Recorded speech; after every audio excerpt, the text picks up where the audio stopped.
స్కూల్లో బెల్ కొడితే పిల్లలకి ఆనందము, మీరు బెల్ కొడితే మాకు ఆనందము. మీరు సబ్స్క్రైబ్ చేసుకొని బెల్ కొట్టడం వల్ల ఏ నుండి ఏ టు జెడ్ ఇన్ఫర్మేషన్ అంతా కూడా ప్రతిరోజు 4 గంటలకి మీకు నోటిఫికేషన్ ద్వారా మీకు ఆనందంగా మేము అందిస్తాం.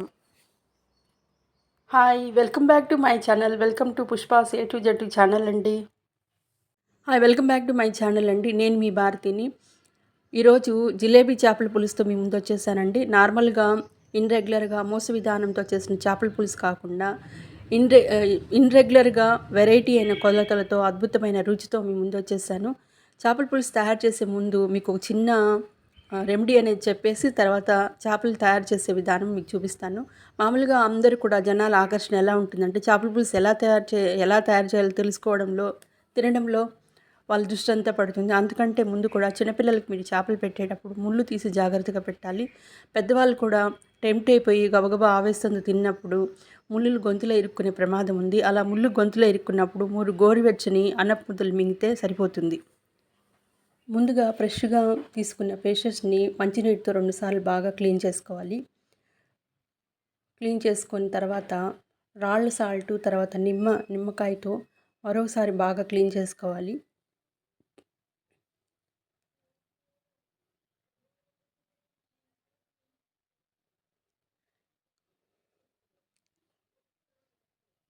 నా దగ్గర నిమ్మకాయ లేనందువల్ల నేను రాళ్ళ సాల్ట్తో మాత్రమే నేను క్లీన్ చేస్తున్నాను.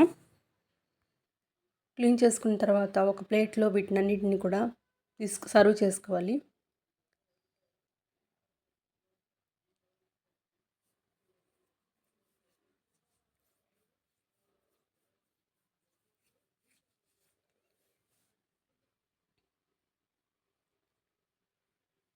మళ్ళీ అదే పాత్రని బాగా క్లీన్ చేసుకొని ఆ పాత్రలోనే ఈ ఫిషెస్‌నన్నీ అందులో వేయాలి.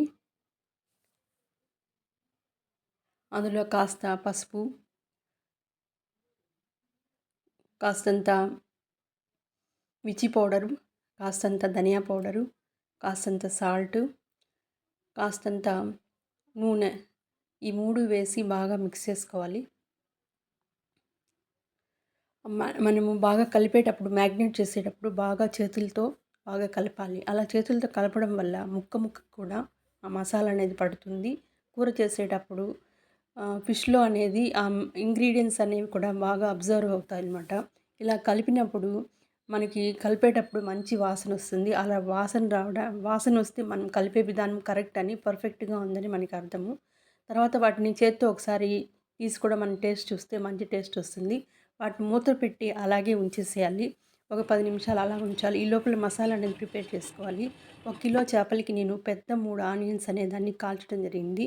అది పొట్టు తీసి మిక్సీలో వేసుకోవాలి. అదేవిధంగా కొబ్బరిని కూడా ఎండు కొబ్బరి కావచ్చు, పచ్చి కొబ్బరి కావచ్చు కాల్చి మిక్సీలో ఉంచాలి.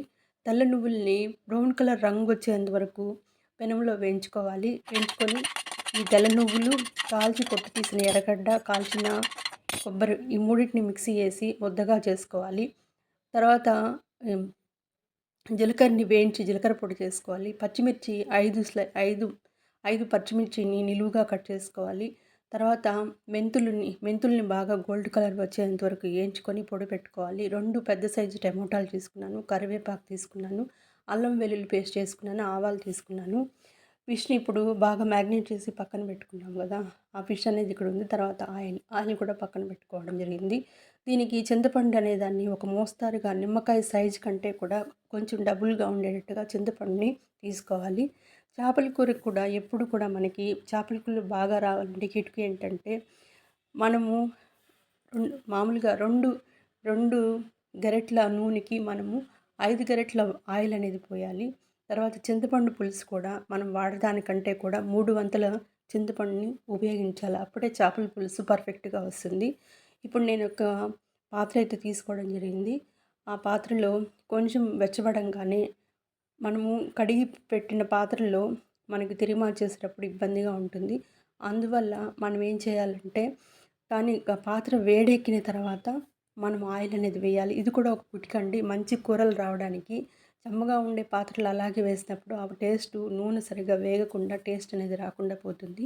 కాబట్టి ఈ పాత్రలో కాస్త వేడెక్కిన తర్వాత నేను వచ్చి ఒక 4 5 చిన్న స్మాల్ సైజ్ గరిటెతో నూనె ఆయిల్ అనేది పోయడం జరిగింది.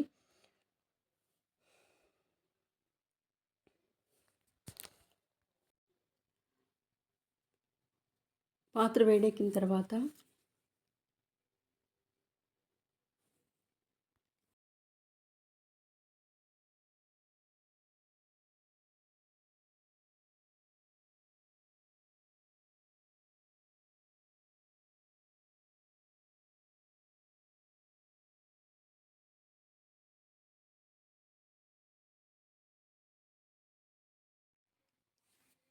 5 గంటల చిన్న గరిటెతో 5 గంటల నూనె అనేది పోయడం జరిగింది.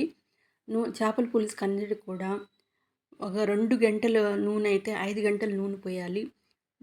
నిమ్మకాయ సైజ్ అంత చింతపండు కావాలంటే దానికి త్రిబుల్‌గా 3 వంతుల చింతపండు అనేది మనం బాగా కలుపుకోవాలి. కన్సిస్టెన్సీగా కలుపుకోవాలి.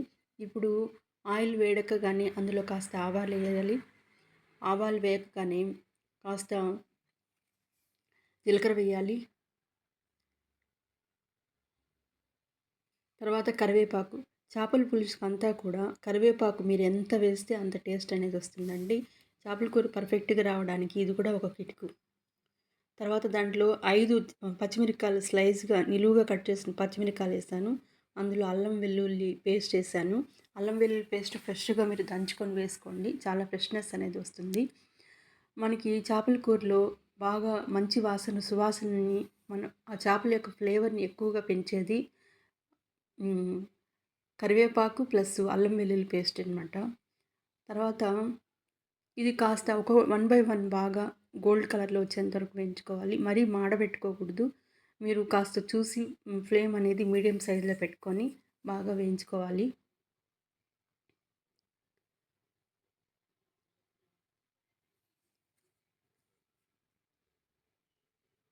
ఇప్పుడు చూడండి గోల్డెన్ కలర్‌లో వచ్చింది కదా! ఇప్పుడు ఆ పేస్ట్ మనం మసాలా పేస్ట్ అనేది అందులో వేసేయాలి. ఆనియన్స్, తెల్ల నువ్వులు, కొబ్బరి ఈ 3 కలిపి మిక్సింగ్ వేసిన పేస్ట్‌ని అందులో వేసేయాలి. ఇది కూడా కాస్త బ్రౌన్ కలర్ వచ్చేంత వరకు మనము మీడియం ఫ్లేమ్‌లో పెట్టుకొని వేయించుకోవాలి. ఫస్ట్ హై ఫ్లేమ్‌లో ఒక 10 మినిట్స్ ఉండాలి. తర్వాత మీడియం ఫ్లేమ్‌లో వేయించుకుంటే బ్రౌన్ కలర్‌లో వచ్చేలాగా వేయాలి. తర్వాత టమోటాస్ అనేవి అందులో వేయాలి. ఈ టమోటాస్ వేసిన తర్వాత దాంట్లో కాస్త సాల్ట్ వేయాలి. ఎందుకంటే టమోటాలు అనేవి వేగడానికి చాలా టైం తీసుకుంటుంది. అందువల్ల మనము టమోటాలు కానీ ఆనియన్స్ కానీ వేయించేటప్పుడు సాల్ట్ అనేది వేసినప్పుడు తొందరగా వేగుతాయి. ప్లస్ కూరకంతా కూడా సాల్ట్ ఈక్వల్గా స్ప్రెడ్ అవుతుందన్నమాట.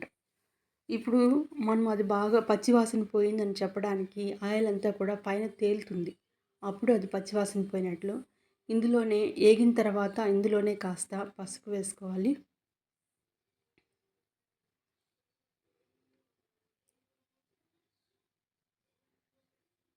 కాస్త పసుపు వేగిన తర్వాత చిల్లీ పౌడర్ వేసుకోవాలి.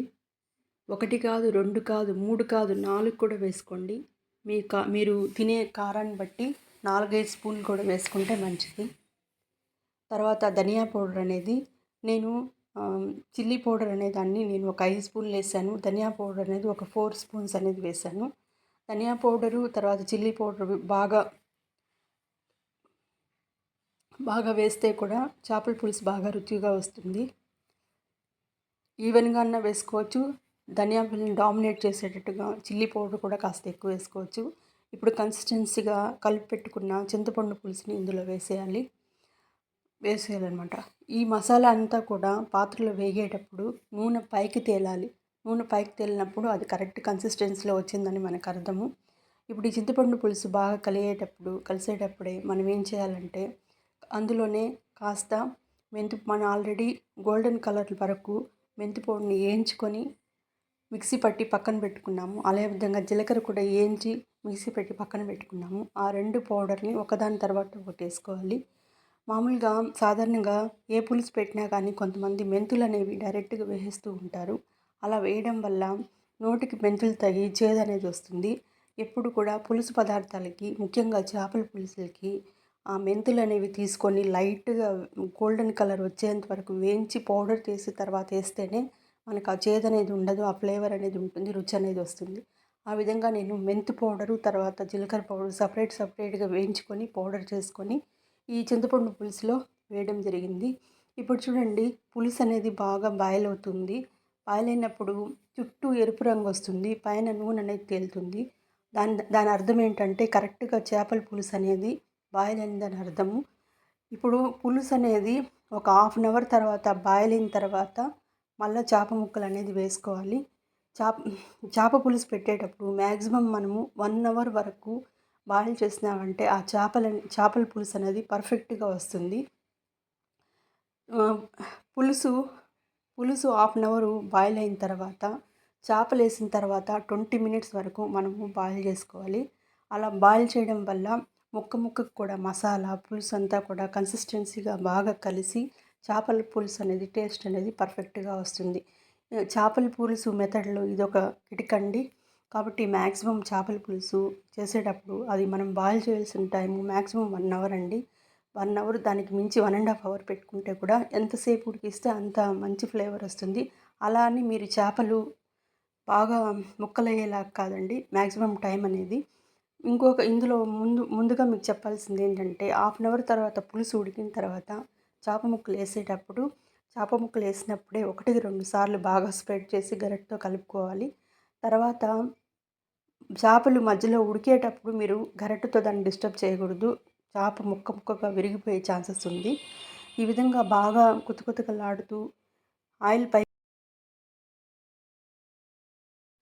ఈ విధంగా చేపలు ఉడికేటప్పుడు స్టార్టింగ్‌లోనే మనం కదలబెట్టుకోవాలి. తర్వాత అనేది మనం దాన్ని డిస్టర్బ్ చేయకూడదు. ఈ విధంగా చేపలనేది బాగా బాయిల్ అయ్యి బాగా బాయిల్ అయ్యి తర్వాత ఆయిల్ అనేది పైకొచ్చి పులుసు మొత్తం రెడ్ కలర్‌లో వస్తుంది. ఆ విధంగా వచ్చినప్పుడు మాత్రమే పర్ఫెక్ట్ చేపల పులుసు రెడీ అయినట్టు దాని అర్థము. నేనైతే 50 మినిట్స్ వరకు నేను బాయిల్ చేయడం జరిగింది. అంతకంటే ఎక్కువ చేయలేదు. దానికి మించి చేస్తే కూడా రుచి బాగా వస్తుంది. ఇక్కడ చూడండి పైనంతా కూడా రెడ్ కలరు, నూనంతా కూడా పైకి తేలింది. ఇలా కానీ మనం చేసిన చేపల పులుసు పర్ఫెక్ట్‌గా ఉందని దాని అర్థము. నేనైతే టేస్ట్ అయితే అదిరిపోయిందండి. రుచి అయితే అదిరిపోయిందండి. చాలా పర్ఫెక్ట్‌గా కారము, ఉప్పు, పులుసు చాలా బాగా వచ్చింది. నేను సోమవారం చేసుకొని మంగళవారం తినడం జరిగింది. కాబట్టి మీకు నేను ప్లేట్‌లో వేసుకొని డైరెక్ట్‌గా చూపించలేకపోయినాను. థ్యాంక్ యూ అనండి.